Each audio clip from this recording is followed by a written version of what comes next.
खुलुमबाय प्राइम 24 हेडलाइन्सनि नायगिरि बयनिसिमबो आंनि खुलुमनाय सिबिनायखौ बावहरनाय जाबाय। बे समाव आं दंफैयो लखिमपुर जिल्लानि सिङाव थानाय बगिनदी जितु बगिनदी टाउनाव बे टाउनावनो दा जाबाय थानाय जिहेतु कोविड-19 कर'ना भाइरासजों गोबां सुबुङा जिउ खहा लोगोसे गोबां सुबुंनि जिउ गोमानो गोनां जादों बे भाइरासनि बेरामजों लोगोसे बेयावनो गोबां बे टाउना बे भाइरासनि थाखायनो लकडाउन होनाय जादों आरो गोबां दखान मार्केट हटेल बेफोर बन्द जानो गोनां जादों आरो लोगोसे आयेननि मथे मानिनो गोनां जादों बिथांमोना आरो लोगोसे जोङो बिनिनो सासे सुबुंनिफ्राय जों मिथिना लागोन जे बे बगिनदी थासारिया माबोरै जाना दं बिनि सोमोन्दै जोङो एसे मिथिना लागोन। আমাৰ অসমবাসী সমূহ ৰাইজলৈ মই আজি অভিনন্দন জ্ঞাপন কৰি মই বগিনদী ৰাইজৰ্থে এষাৰ কথা ক'বলৈ বিচাৰোঁ যে আমাৰ লকডাউন হ'লে বহুত অসুবিধা হয় আৰু বহুত আমাৰ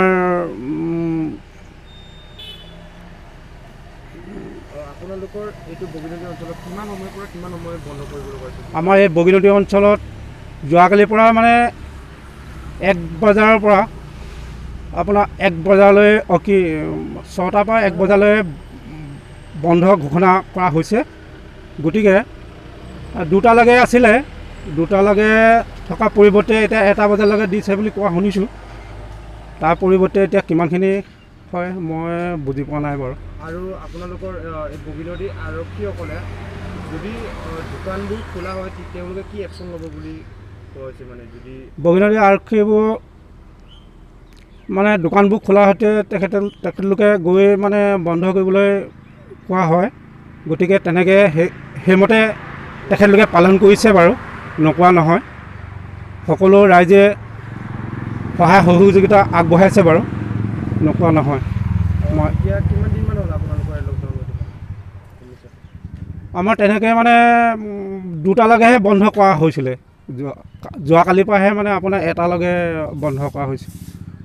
এতিয়া আপোনালোকে আৰু আপুনি জনোৱা ধৰক কি মেছেজ দিব বিচাৰে সমূহ ৰাইজবাসীসকলক জনাওঁ যে আমাৰ বহুত দুখীয়া লোকো আছে। দুখীয়া আহিবলৈ বহুত অসুবিধা হৈছে তেখেতলোকৰ কাৰণে। তেখেতলোকে হাজিৰা কৰিব যায় কিছুমান মানে হাজিৰা কৰিলেহে মানে খাবলৈ পায় তেনেকুৱা ধৰণৰ মানে কামবিলাক হয় আৰু আমাৰ বগিনদী ৰাইজক বহুতেই অসুবিধা হৈছে। কাৰণ কেলৈ আপোনাৰ লকডাউনটোতো আজি 10-11 দিনমান হৈয়ে গৈছে বৰ্তমানলৈকে। সেই গতিকে মানে আপোনাৰ চলাটো অসুবিধা হয় ৰাইজৰ হেৰি দুখীয়া মানুহবোৰ।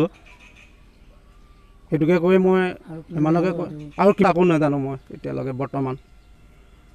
লকডাউনে বিশেষকৈ আমাৰ যিবিলাক ব্যৱসায়ী আছে ব্যৱসায়ীবিলাক 2 বজাৰ পিছত আচলতে বিক্ৰী বাৰ্তাটো হয়। ৰাতিপুৱা মানুহ ইমানকৈ ওলাই নাহে। গতিকে সেইটো ক্ষেত্ৰত দোকানীসকলৰ জোলা হৈছে 1 নম্বৰ কথা। 2 নম্বৰতে যিখিনি মানুহে সাধাৰণ শ্ৰেণীৰ মানুহ হাজিৰা কৰে 1টা বজাত কাম কৰি পিনি তেখেতলোকে মালিকৰ পৰা পইচা আদায় কৰিব নোৱাৰিব। তাতে পৰিয়ালটো চলা ফুৰাত অলপ অসুবিধা হয়।